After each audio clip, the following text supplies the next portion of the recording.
Hello दोस्तों, नमस्कार। Screen पे जो शख्स देख रहे हैं वो किसी परिचय के मोहताज नहीं है। जी हाँ श्रीमान, ये रतन टाटा है। जितना पुराना देश की आज़ादी का इतिहास है उससे भी पुराना रतन टाटा और जमशेदजी टाटा का इतिहास है। इतने सालों में अगर इन्होंने कुछ कमाया है तो गुडविल, टाटा के गुडविल का कोई मुकाबला नहीं है। इस पर तमाम किताबें लिखी जा चुकी हैं और ढेर सारे वीडियो बनाए जा चुके हैं। उसी श्रृंखला में मैं भी एक छोटी सी अपना नजराना पेश कर रहा हूँ। उम्मीद करता हूँ आप लोगों को पसंद आएगा। रतन टाटा, जो कि एथिक्स के लिए जाने जाते हैं, जिनके लिए पैसा कमाना मकसद नहीं, देश की सेवा जिनका मुख्य मकसद है, ऐसे महान व्यक्तित्व को मैं सलाम करता हूँ और उनके सम्मान में कुछ मिनट का ये वीडियो प्रस्तुत करता हूँ। Over to you.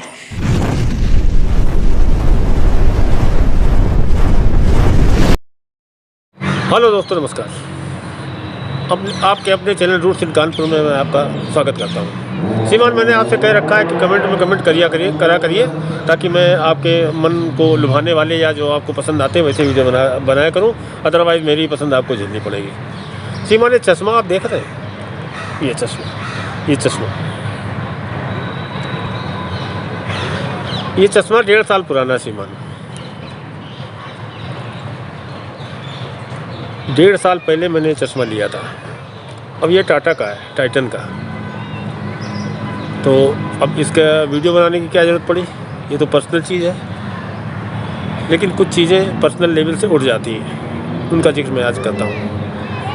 Ratan Tata आपने सुना होगा, बड़ी किताबें, बड़े वीडियो उनके ऊपर बने हुए हैं। चलिए इसी पे आते हैं। श्रीमान, ये मैंने एक चश्मा ख़रीदा, ये मतलब अच्छी खासी कीमत रखता है, पैसा लगा। अब मैंने चश्मा ख़रीदा, उसके बाद मेरे एरिया में ही टाइटन की शॉप थी। 3 महीने बाद में गया, मैंने बताया चश्मे में ये कमी है। उन्होंने कुछ नहीं पूछा, नया आउटलेट खुला था टाइटन का। उन्होंने अपना कंप्यूटर में खोला, ठीक करके दे दिया। हमने कहा भाई क्या लगा? बोले नहीं, इसका आपका तो लाइफ टाइम वारंटी है, लाइफ टाइम वारंटी। मैं चला आया, लाइफ टाइम वारंटी था। फिर कुछ दिन बीते, फिर वो चश्मा चूँकि वो हैंडलिंग में दिक्कत हो जाती है, फिर उसकी कमानी वमानी कुछ मुड़ गई। फिर मैं गया, फिर उन्होंने लिया मुझसे मोबाइल। काफ़ी दिन बीत गए तो मुझे भूल चुके थे। मैंने केवल मोबाइल नंबर बताया, उन्होंने कंप्यूटर में देखा, उन्होंने ठीक कर। मैंने पूछा कितने पैसे? बोले कोई पैसा नहीं। उसके बाद उसके साल भर बाद मैं यहाँ बड़ौदा में आया श्रीमान। बड़ौदा में टाइटन के आउटलेट पर गया, उन्होंने मोबाइल नंबर पूछा, मैंने बताया। हमने कहा ये कमी है इसमें, इसकी एक कमानी टूट ही गई थी। इस बार तो मुड़ने उड़ने का चक्कर नहीं, टूट ही गई थी। अब कमानी टूट गई, मैंने दिया। उन्होंने बहुत मेहनत की। उन्होंने कोई और सामान खरीदने के लिए मुझे प्रेरित भी नहीं किया, कोई सामान खरीदने के लिए प्रेरित नहीं किया। और दूसरी कमानी लगाई। मैंने कहा पैसे? बोले आपका आशीर्वाद ही सब कुछ है। अब बताइए श्रीमान, टाइटन का एक आइटम मैंने 1.5 साल पहले ख़रीदा था। इंडिया में जहाँ भी जाता हूँ वहाँ पे वो लोग पूरी कर्टसी के साथ, पूरी मेहनत के साथ, बिना कुछ और ख़रीद लो कहे बिना उसको ठीक कर के दे देते हैं। तो टाटा का तो मैं बचपन से ही सुनता था। मैंने बचपन में सुना था कि टाटा के किसी भी उसमें फैक्ट्री में कोई यूनियन नहीं होती, वो अपने एम्प्लॉइज़ का इतना ख्याल रखते हैं। और रतन टाटा का तो आपने सुना ही होगा, 2008 में जब वो आतंकवादी हमला हुआ था, उसके बाद जो है रतन टाटा ने खुद, जितने लोग सबसे ज़्यादा श्रीमान उस आतंकवादी हमले में ताज के ही कर्मचारी मारे गए थे, तो उन्होंने अश्रुपूरित नेत्रों से रो के भल आंसू बहते हुए उन्होंने सारे उनके वार्ड को कंपनसेशन का चेक दिया था। और शायद आपकी जानकारी में हो या ना हो, आस-पास के एरिया में जितने वेंडर, टैक्सी वाले, टेम्पो वाले, पान बीड़ी सिगरेट वाले, जो छोटे छोटे वेंडर, उनको भी उन्होंने मुआवजा दिया था श्रीमान। उनकी कोई जिम्मेदारी नहीं थी।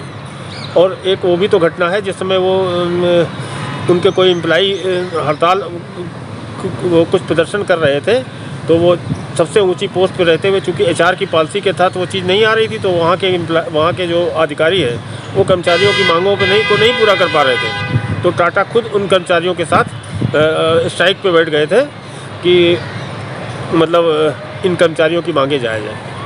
तो श्रीमान, मेरा स्पष्ट कहना है, मुझे व्यक्ति पूजा में कोई यकीन नहीं कि टाटा बहुत बढ़िया आदमी हो, लेकिन जब ये चश्मे का मुझे बार बार मेरे साथ ये खेल होता रहा तो मुझे ये एक वीडियो छोटा सा बनाना पड़ा कि भाई टाटा है तो कमाल है उनकी। देखिए, नैनो चली या नहीं चली मुझे नहीं पता, टाटा नैनो सक्सेस है या नहीं सक्सेस है, क्यों लोग नहीं लेते हैं, शायद उसका एक रिसर्च ये निकल के आई थी कि लोग सस्ती की वजह से नहीं ले रहे थे कि साहब सस्ती है तो हमारी वैल्यू ख़त्म हो जाएगी।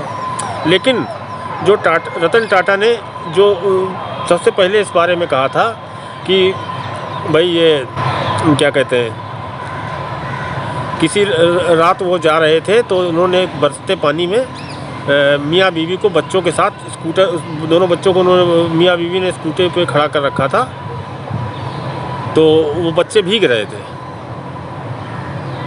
तो उनका भीगना देख के टाटा ने के मन में आया कि मैं ऐसी कार बनाऊंगा जो भारत का मिडिल या लोअर मिडिल क्लास भी अफोर्ड कर सके। तो श्रीमान, भावना देखिए, एक शब्दों में कह देना कि भाई अमीर आदमी है बुरा आदमी होता है, अमीर जो है गरीबों का रक्त चूसता है, सब कह देना बहुत आसान है। और कहना, और ये चश्मे वाली बात से तो मैंने बात ही शुरू की थी कि मतलब भाई गजब का है। अब उन्होंने मुझे एक तरीके से ख़रीद लिया, कि मैं हिंदुस्तान के जिस भी आउटलेट पे जाऊंगा वो श्रीमान कोई और नई चीज़ खरीदने का उपक्रम भी नहीं करते हैं कि आप ये चीज़ खरीद लीजिए या मेरा, लेकिन गुडविल की पराकाष्ठा है श्रीमान। तो मेरा तो भाई टाटाओं पर भोगा हुआ यथार्थ है, क्या बात है। और एक आपको वो भी तो छोटी सी घटना याद है कि जो मिस्त्री को उन्होंने अपने उसका एमडी क्या बनाया था, तो पॉलिसी के हिसाब से वो ठीक कर रहा था कि भाई वो कंपनी को कोई कंपनी मर्ज हुई थी, छोड़ के जा रही थी, इतना देना था। तो टाटा बोले कि ये क्या है, कि बोले कि नहीं नियम के हिसाब से हम इसको बचा सकते हैं, कई करोड़ का मामला था। तो रतन टाटा बोले कि जो नहीं कई करोड़ तो हम बचा लेंगे, लेकिन हमारी गुडविल का क्या होगा, उसका नुकसान हो रहा है। तो उन्होंने वो जो करार से हट के और फिर बाद में उन्होंने मिस्त्री को उस पद से भी हटा दिया। तो ये है श्रीमान, जैसे कहते हैं ना, प्राण जाए पर वचन न जाए। ज़िंदगी में जाएगा इंसान, उसने अपने कमिटमेंट की कितनी सम्मान रखा, इसका भी महत्व है। तो मेरी कही बातों को भी समझिए और ना कही बातों को भी समझिए। एक स्टेटस बना के रखिए, उस स्टेटस से नीचे छोटे छोटे स्वार्थों में पड़ने से कोई फ़ायदा नहीं है। आज की बात यहीं तक, जल्द मुलाकात होगी। नमस्कार। वीडियो अच्छा लगा हो तो लाइक करिए, शेयर करिए, हमारे चैनल को सब्सक्राइब करिए और सर कमेंट जरूर करिए। तो इस वीडियो की बात यहीं तक, जल्द मिलेंगे। Good bye.